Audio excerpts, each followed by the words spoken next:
Hi everybody, my name is Angie. Welcome to my channel. So on my channel I like to sew mainly bags, but I kind of do a little bit of any kind of sewing, craft sewing, but mainly geared towards bags. If you are interested in that kind of stuff, subscribe and join as I show you how I make different things.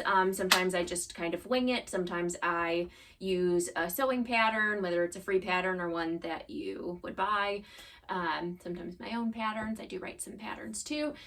So just a little overview of what my channel is all about. And yeah. I don't know where I was going with that. Anyway, here is the bag that we are making in the video today. So cute little quilted tote bag. I used jelly rolls for this one, or a jelly roll. Technically speaking, I used a little less than half of a jelly roll for this tote bag. And it was one of the small jelly rolls that I got, I think from Joann's. It's probably Joann's or Walmart or something. So it's not one of the like 42 strip jelly rolls. It was a smaller one. But yeah, so this used half of that and then some lining fabric, which I will put down in the down bar what you need, because when I was making this I kind of just winged it, whatever that word is. And then I used webbing for the straps, which you could use, you know, other pieces in the jelly roll since we do have some left over. I just kept it simple and went with the webbing, but it is a quilted, nice, sturdy, bodied bag with a lining. And yeah, it's just a fun little bag. It's a quick little quilted project if you have some jelly rolls laying around that you don't know what to do with, which is exactly what I used here. I've probably had this fabric for at least 5 years and I didn't know what to do with it, so that's what I did with it. And yeah, it just turned into a cute little tote bag. So yeah, come along and I will show you how to make this. All right, so I am starting with a jelly roll pack. So what I'm gonna do is take, I think I'm gonna do, I'll get the exact measurements and, you know, put it in the down bar below, or put it up on the screen here after. But right now I'm kind of just winging it, so I'm not positive how much of this I'm going to use or how much I'm going to need. But I'll include it, like I said, either in the down bar or put it up on the screen here. So I'm just going to go through and take, I think for now I'm just going to do like 7 pieces. All right, so I got these 7.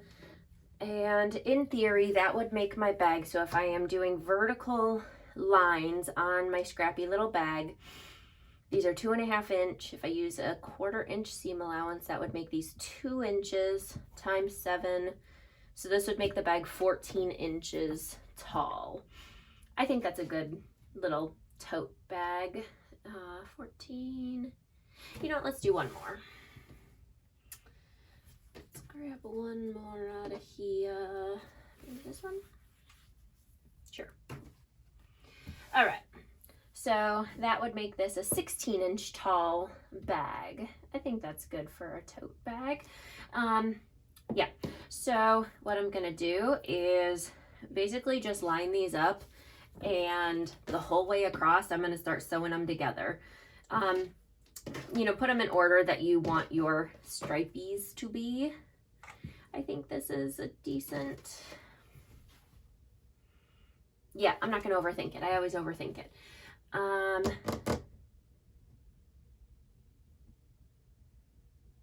Then I overthink it.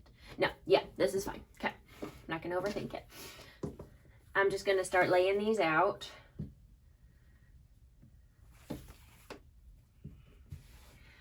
And then just start sewing them all together all the way down. I'm going to do the entire strip all the way down. Yeah, that's what we're going to do. All right, so the entire way down, I'm just going to start putting these pieces together. Just, you know, normal quilting. Take this one, fold it over the next one. Oh, that's, yeah. Fold it over the next one. And just sew all the way down on these at a 1/4 inch seam allowance.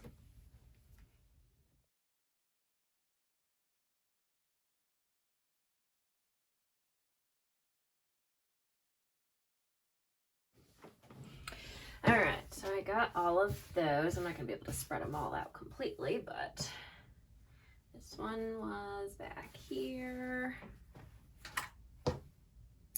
And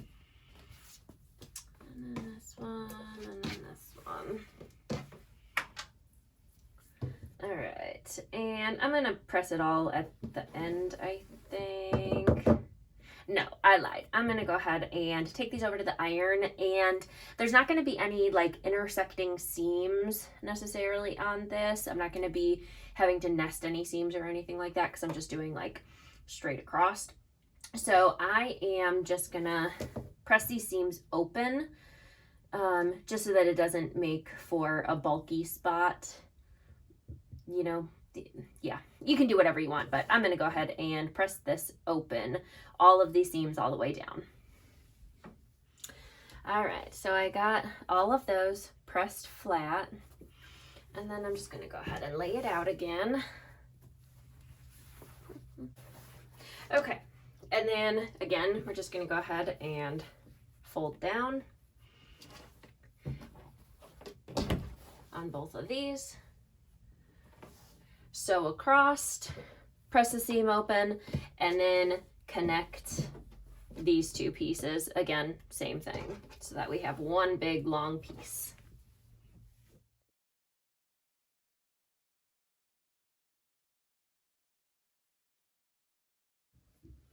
All right, so I have it all sewn together now with all of the seams pressed open. So now I am just gonna go ahead and I'm straightening out the edges over here. The fabrics are not necessarily all the same length, so we want to just kind of cut the selvage off and trim it up so that they are all the same length. So I'm going to use my rotary cutter for that, and what I'm going to do is just basically I'm just going to take one of the seams that I sewed and line it up with my ruler and make sure that I am cutting off enough over on the side to get it all.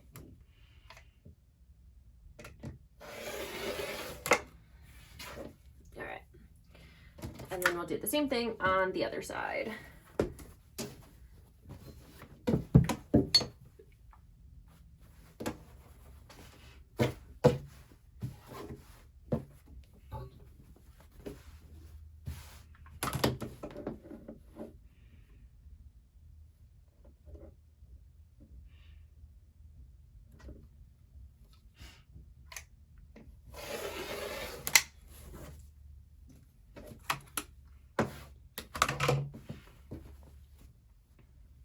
All right. And then from here, if you wanted to, you could go ahead and just pin baste or spray baste some batting on it and do some quilting, which I might actually do that because I do have some scrap batting that I could use up.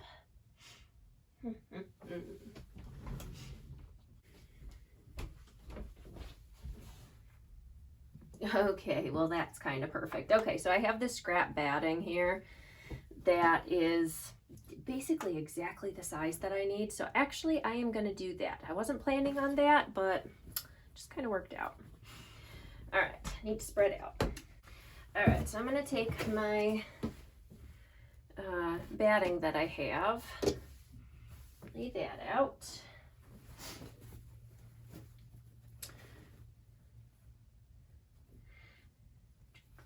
Make sure I have enough in the length, which I do. Sweet.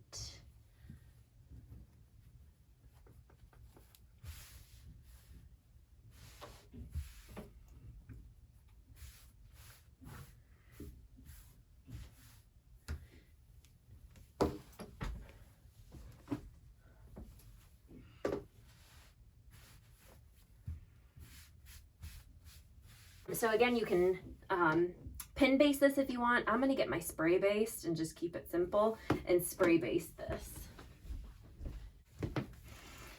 All right, so I am using this 505 temporary spray or temporary adhesive spray for fabric. I usually use this for what's it called, embroidery, but you can use it for this. I mean, that's what it's intended for as well. But so what I'm gonna do, I just need to have enough space here. I don't want to get any adhesive on my table. But what I'm going to do is just fold this back a little bit And what does it say? Hold can 12 inches from the surface and lightly spray.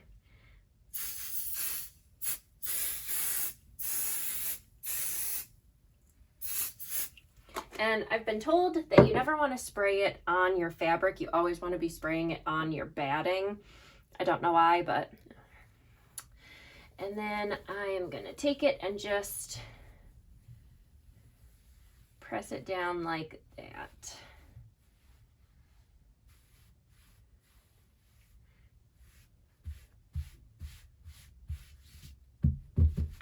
Okay. I'm going to do that. It's stuck on there already.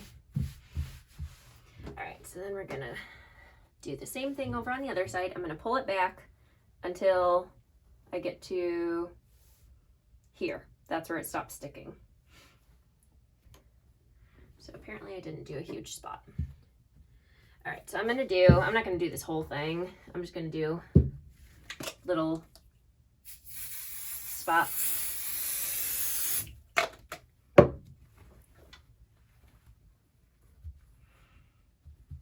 Little pieces as I go. Okay.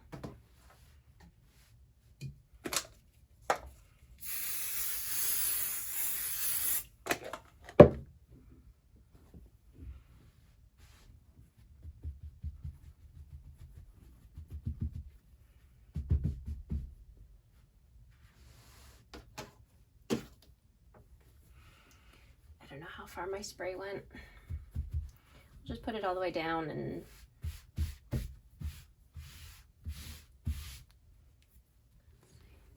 to there. Okay.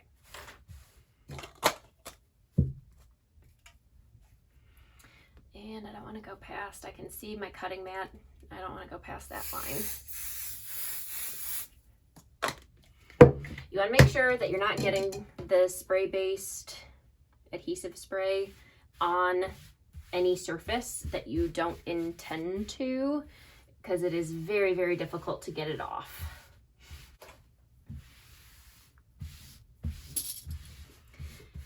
All right, so now from here we can go ahead and just quilt it however you want to quilt it. You can free motion quilt it, or straight line quilt. What I'm gonna do is just on either side of the seams here, I'm just gonna go ahead and sew 1/8 of an inch on either side of the seams and just do that the whole way across. All right, and I forgot to mention on the one end here, I'm gonna go ahead and just trim this back. I'll leave like 1 inch overhang.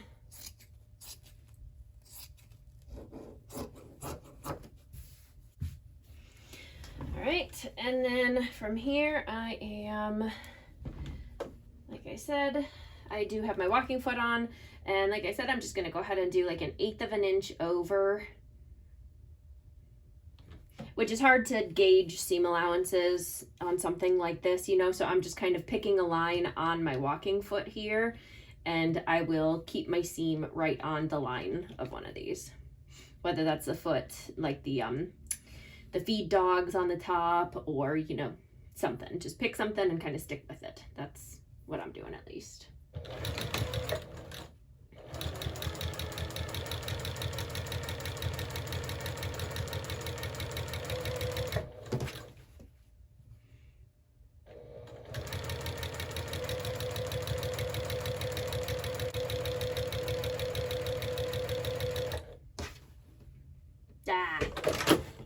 Sounded like my bobbin was running out.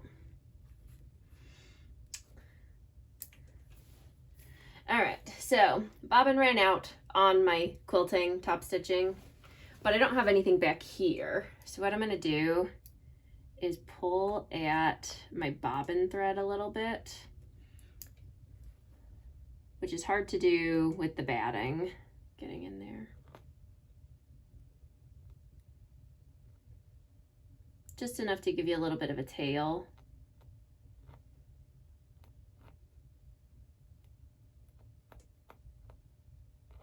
Okay, and then I'm gonna give it a tug, which will pull my top thread back through. So I got these two little threads here, and I'm just going to go ahead and tie a couple of knots to tie it off.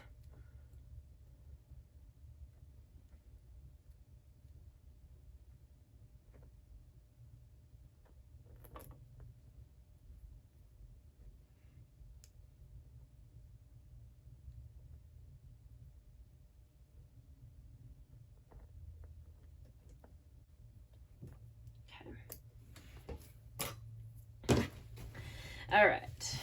I knew my bobbin was running low and I forgot to swap it out before I started.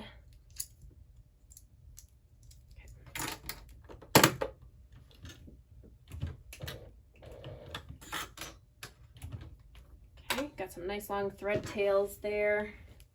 And then I'm just gonna go ahead and start right where I ended. I'll overlap like one stitch. Don't back stitch, just keep on going. We'll tie those off, same as we did on the last one. We'll tie those off when we're done with the rest of this line of quilting.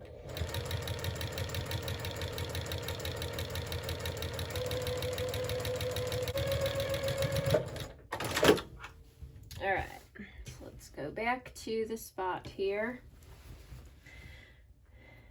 My one thread tail, I'm going to give it a tug, which creates like a little loop. It's going to be like impossible, I'm sure, to see on camera, but it creates a little loop that I can go and pull through, and then we'll just tie those off again.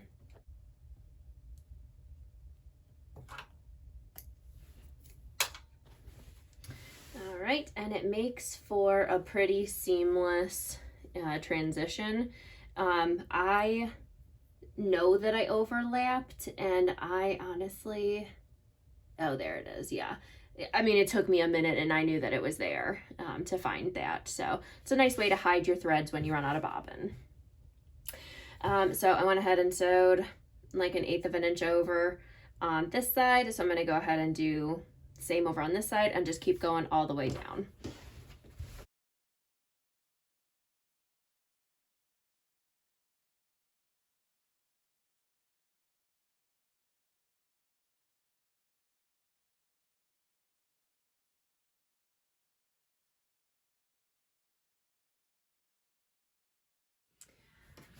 All right, so we got that all quilted. So I'm gonna go ahead and just the whole way around trim off this batting. So you can use scissors if you want. I'm just gonna do my best to line it up and just trim it off like that.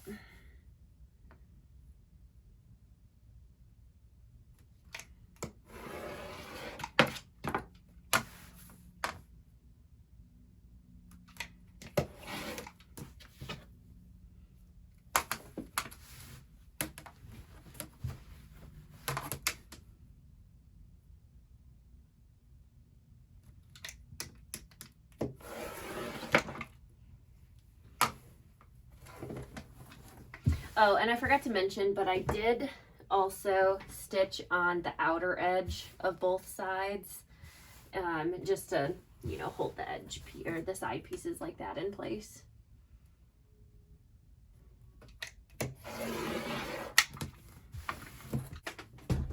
All right, and then from here, I'm gonna go ahead and cut it down to the size that I want it.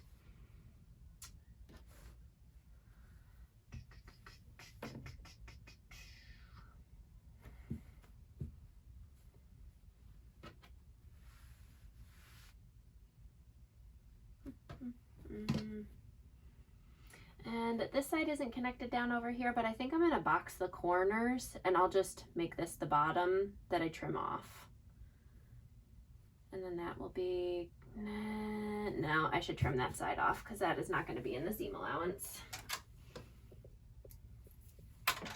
Okay, so we'll fold it to basically as big as we want it, and I'm just kind of eyeballing it. That ends up being, math, 18 inches-ish. Yeah, 18 by 16, I think that's good. Yeah. All right, so I'm gonna go ahead and just right about here, which is right where my,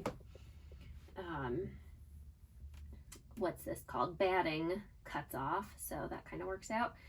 And I'm just gonna go ahead and cut a line right there, which again, I am just lining up one of the seams of these little strips.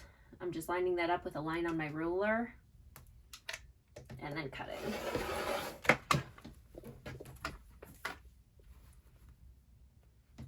Okay, and then from there, just need to cut this in half. So I am just gonna do this.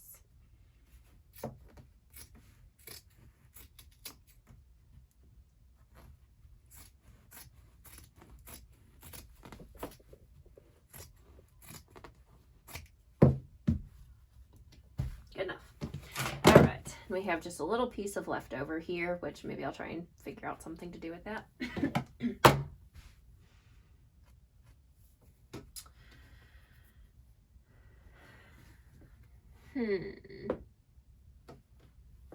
All right, so we got two pieces here, just like this. What if I did? No, I would want it to go that way.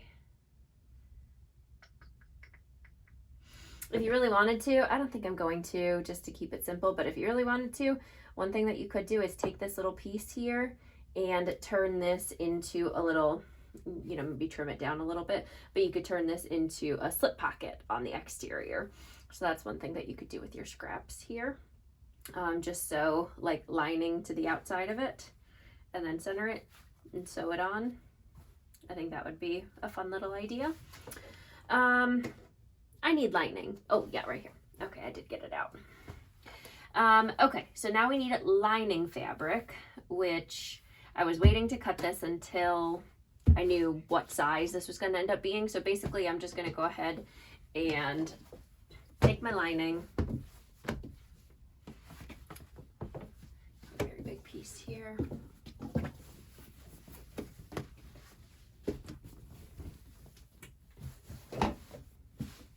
and just cut out, rough cut, how big it needs to be. And then I'll take it over to the iron, give it a press, and then actually cut it to the exact size.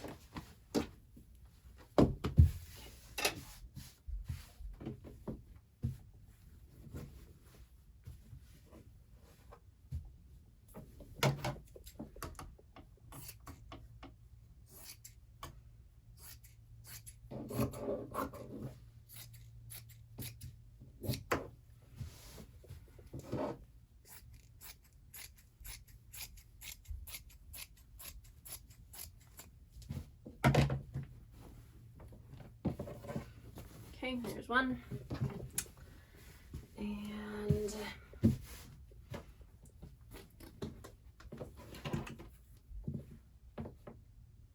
we'll make it work. That can be the boxed corner down there.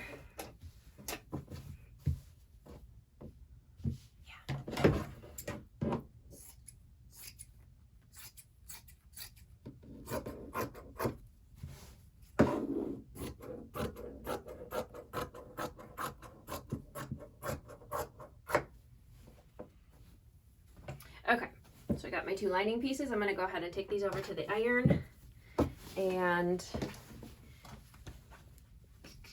yeah, get those ironed flat. All right, so let me go ahead, and I have the two pieces all ironed and flat and laid out on top of each other, and I'll just go ahead and line this up.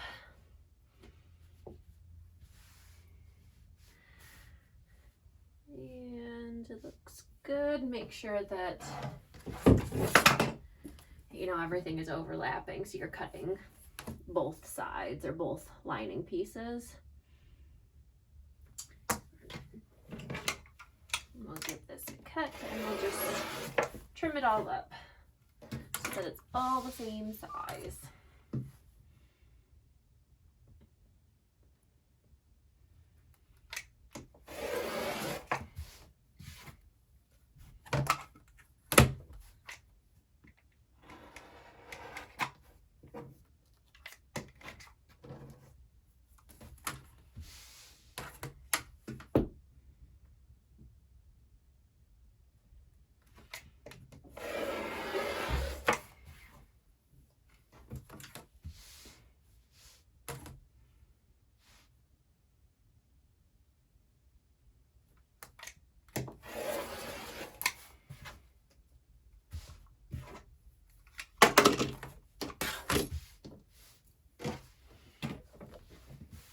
All right, so I got all of those pieces, and when it's all said and done, it looks like it is 10, 11, 12, 13, 14, 15, 16, 17, 18. Yeah, about 18 by 16. I think my pieces ended up being like 18 and a half, but that's fine. All right. And now I am going to, let's see, which way do I want the top to be? I don't think it really matters on either of these. So whichever way you want the top to be. And then I'm gonna go ahead and I think I'm just gonna take all of my pieces. Oh, you know what? This needs interfacing. I like having interfacing on my lining. So I'm gonna go ahead and interface these with some SF101. All right, so I took this as an opportunity to use up some scrap interfacing and just kind of pieced it together because I have a lot of scraps. I don't think for a lining, you know, you're not going to see it in the finished product. Depending on the exterior fabric, sometimes if you're using it on exterior, you can see it, but not typically. So I'm just kind of cleaning up the edges here where the interfacing is hanging over. All right, so now that that's done, we can go ahead and box our corners, or cut out the boxes for our corners, I should say.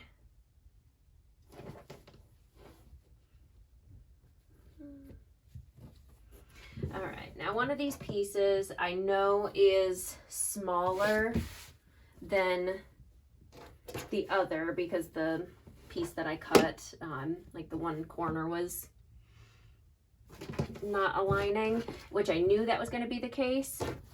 So, and because I wanted to make that into the bottom corner anyways. So I have these pieces all lined up. But you can see over here, it's not really lining up, and that's fine. It'll end up being in my seam allowance, so I'm not too worried about it.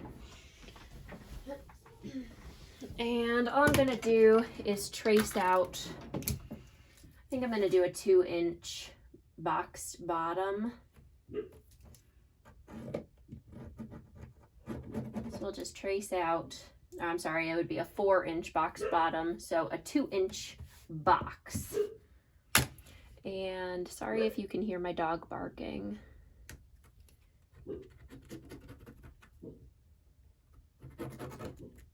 All right.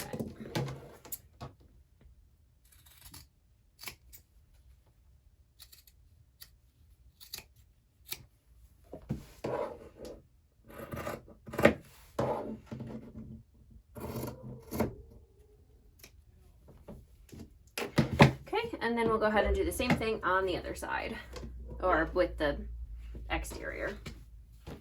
Okay, so that's what we're looking like. So we did cut off some of that strip there, but that's fine. That'll kind of be the bottom piece.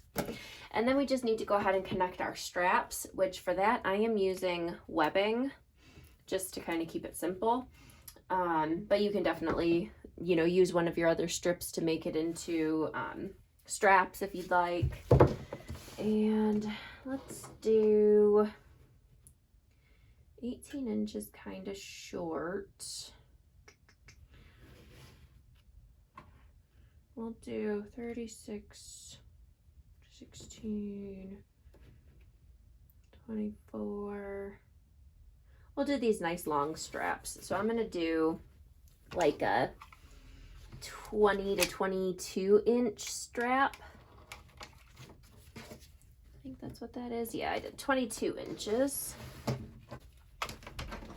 And then anytime I'm using poly webbing, if you're using cotton webbing, then you don't have to do this, but poly webbing frays really bad and will eventually like fray so bad that it pulls out of your seam. So you always want to melt the ends of it. So that one, it just singes or melts the ends enough that it doesn't do that and start fraying.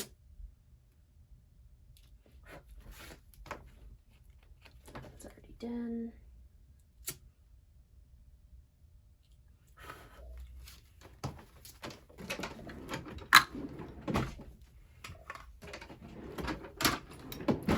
Okay, and then let's see. I just like to eyeball where I want the straps to be to begin with. And I think that'll be good. So that is, let's see, 1, 2, 3, 4, 5 inches in from the sides.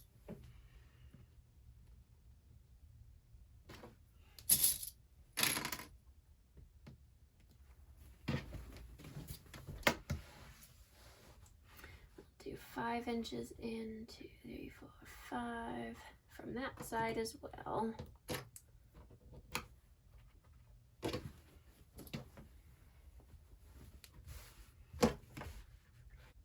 Okay, and we'll just go ahead and base stitch that on both sides, or both pieces.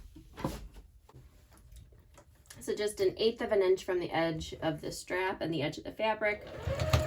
Go ahead and sew that on.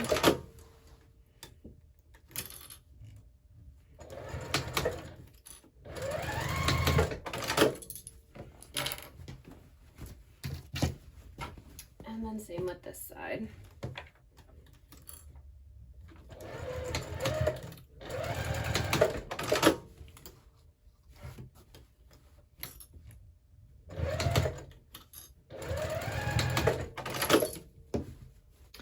All right, so we got both of those straps basted on, and I like to just go and put them right sides together and just make sure that they line up, which they do, so we're good. So actually back to right sides together, and we're just gonna go ahead and clip the sides, both sides and the bottom together.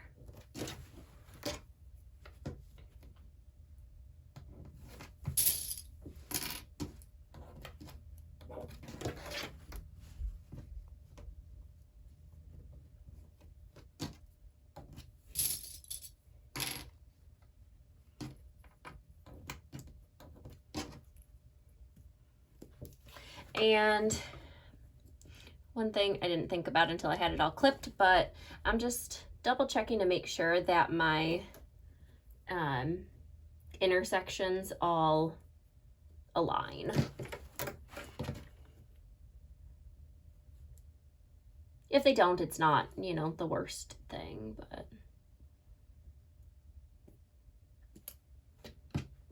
try and make it look nice, you know.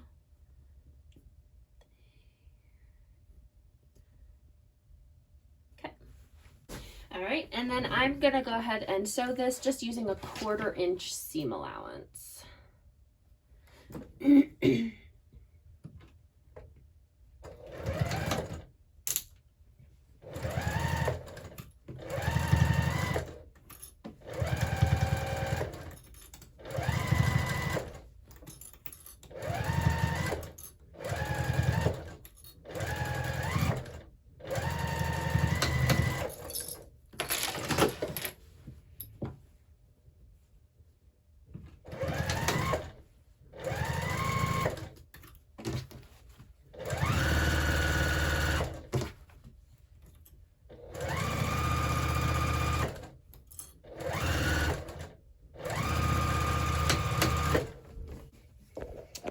Move the camera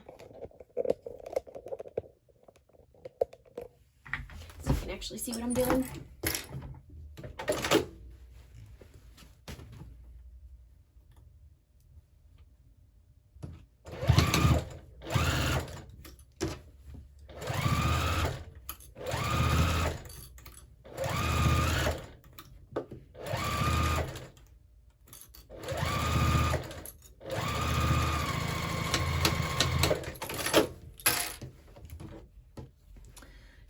And then we just need to box the corners. So to do that, I'm gonna go ahead and take the corner, and I'm just gonna butterfly the seams because I find that to be easier.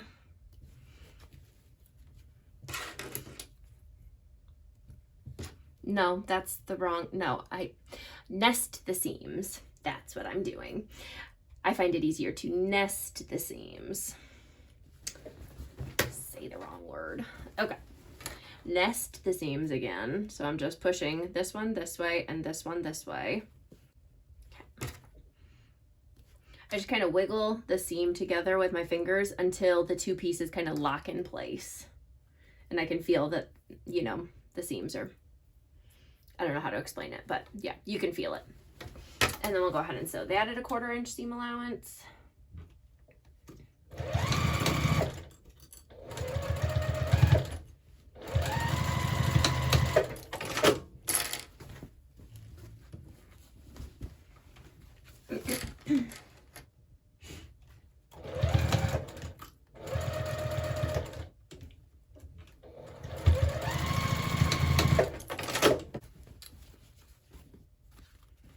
All right, so we got that. So now we can go ahead and just set that aside for now, and we'll do the lining.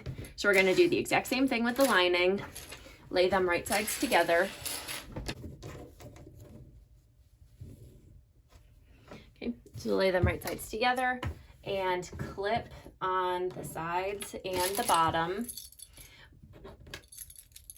But then we're gonna leave, you can either mark it or just kind of keep it in your mind that we're gonna leave an opening in the bottom here that we're not gonna sew, because that's where we're gonna turn it through to turn it right side out.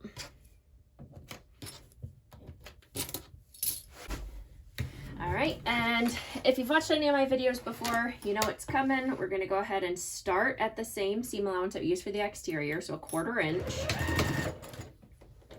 But as I sew down, I'm gonna start slowly working my way over to a 3/8 inch seam allowance. So what that does is makes the bag just a little bit smaller, or makes the lining a little bit smaller than the exterior, so that it sits nicely. And it doesn't get all baggy and everything. Because essentially, if you use the exact same seam allowance, you're trying to put two identical things, like, how do I say this? You're trying to put two pieces or one piece inside of something else when they're the exact same size. In order to fit something inside of something else, it has to be slightly smaller.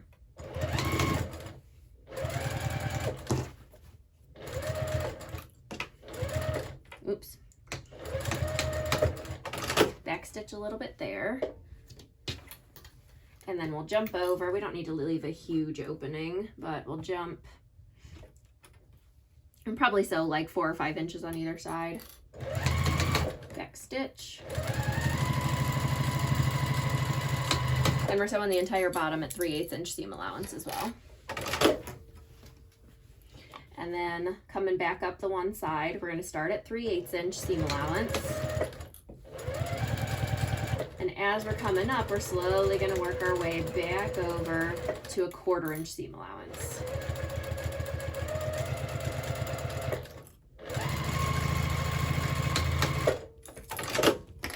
All right, so we got that all sewed. So now we need to box the bottoms of our lining as well. So again, same thing as the exterior. I'm going to go ahead and nest the seams.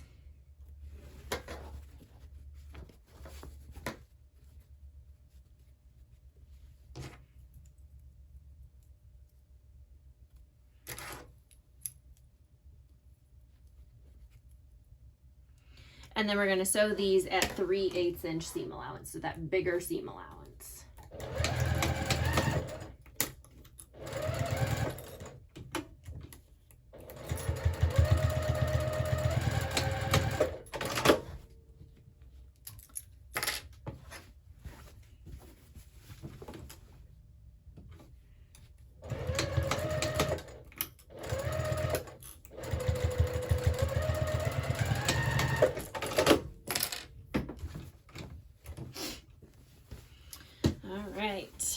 So now we can go ahead and take our lining, and we'll turn the lining right side out.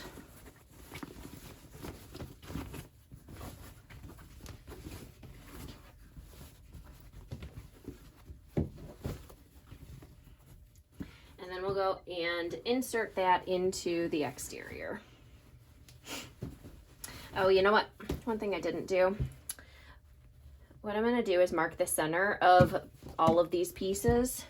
Just, it helps you kind of be able to line everything up nicely. So what I'm going to do is line up the 2 side seams of the exterior. And then just pull it taut. And I'm just going to clip a tiny little notch. So just a nice small one that's going to be within your seam allowance. And we'll do the same thing over on this side.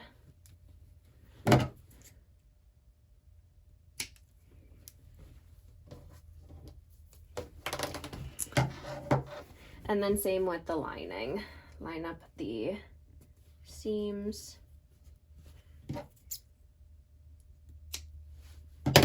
Ouch.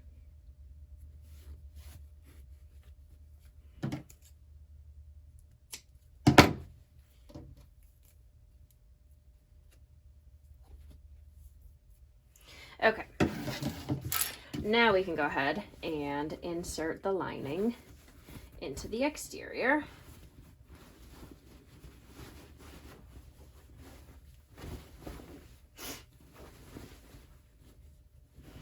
And then the first thing that I do is just take the 2 side seams, or 2 of the side seams, and I'll nest those 2, again, just because it's easier. And then do the same thing over here with this side seam.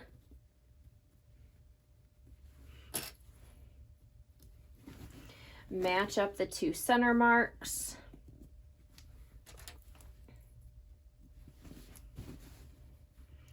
On both sides. And then I'll just fill in clips all the way around.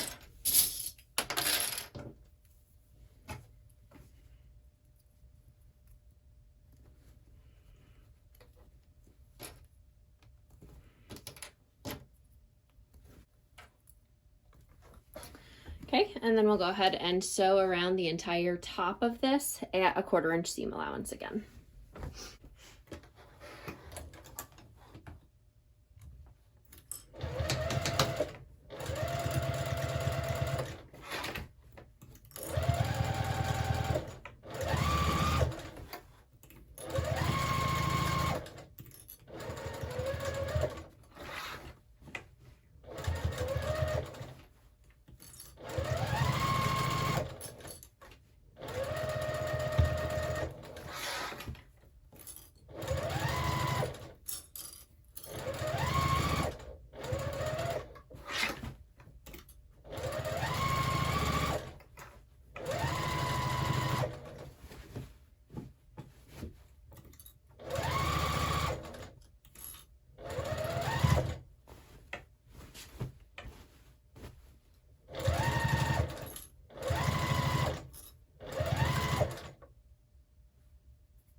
Somewhere along the lines I shifted to 3/8 inch seam allowance, so I need to go back and try that again. Luckily it was just right back here. I think it was right at this seam here that somehow I got shifted over.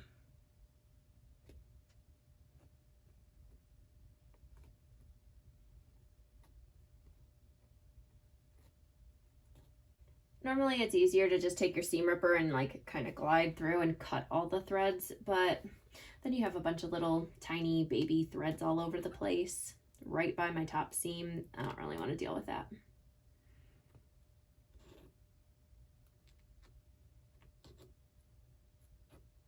All right, let's try that again.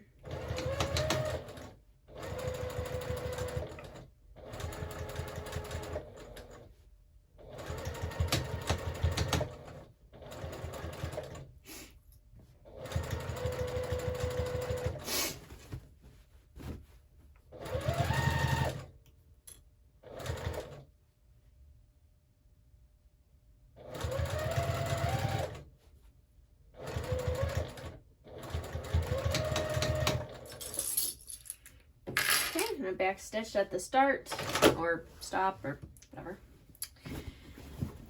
And then we can go ahead and turn it through that opening that we left in the lining.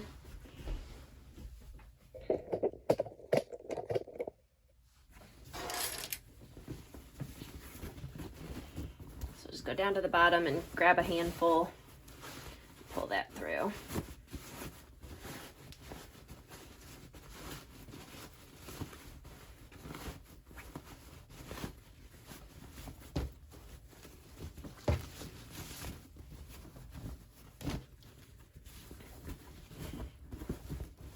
Poke out the bottom corners.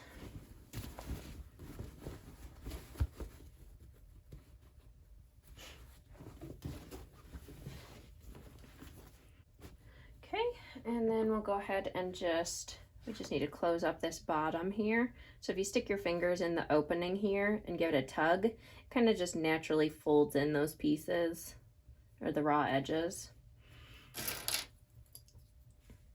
So we'll just throw a couple clips on here.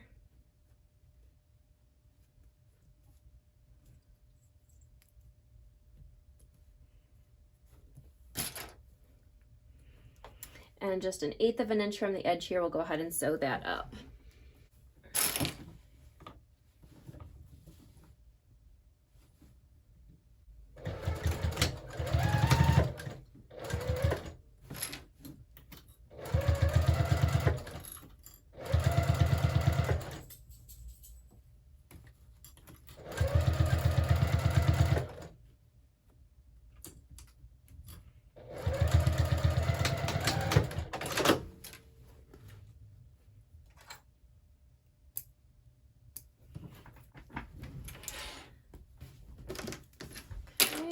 And then we'll take our lining and push it into the exterior.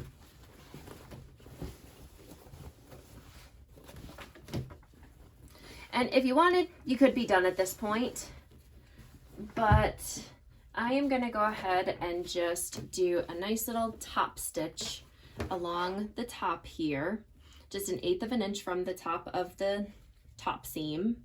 And I think it just gives it a nice finished look, and also helps keep the lining from like rolling up like that. But if you don't care, that's fine. It's more of a decorative stitch than anything. But I do need to check my bobbin, which it looks like it's fine.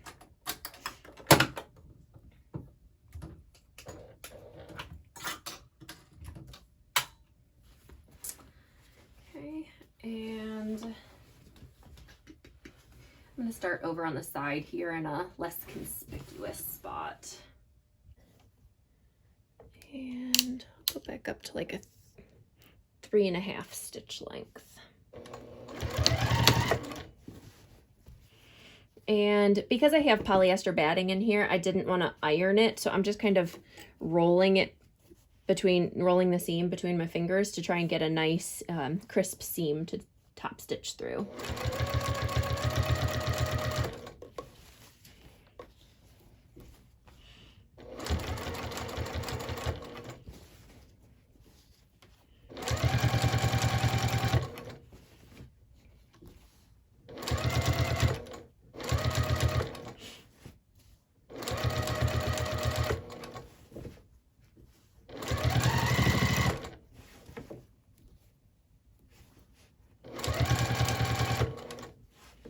This side seam here is a bit thicker because the two pieces of batting button up against each other, so just go slow.